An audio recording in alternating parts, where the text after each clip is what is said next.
Sales are coming in. May customers naman.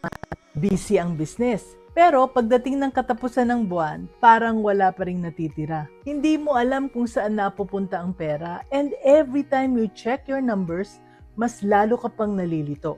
Anak, isa ito sa pinaka-common na problema na nakikita ko sa mga business owners. And because when your finances are unclear, everything in the business feels stressful.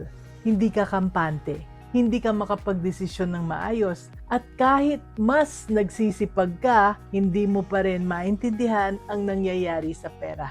That's why this week in our Meet My Friends series, we are having a very important conversation.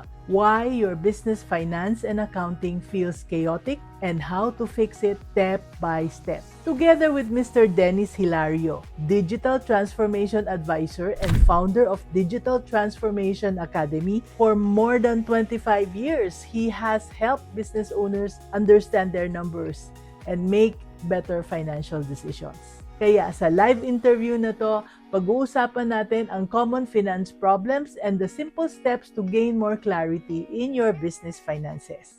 So anak, if your business is earning pero nalilito ka pa rin sa pera, this conversation is for you. Register now ha! See you sa live!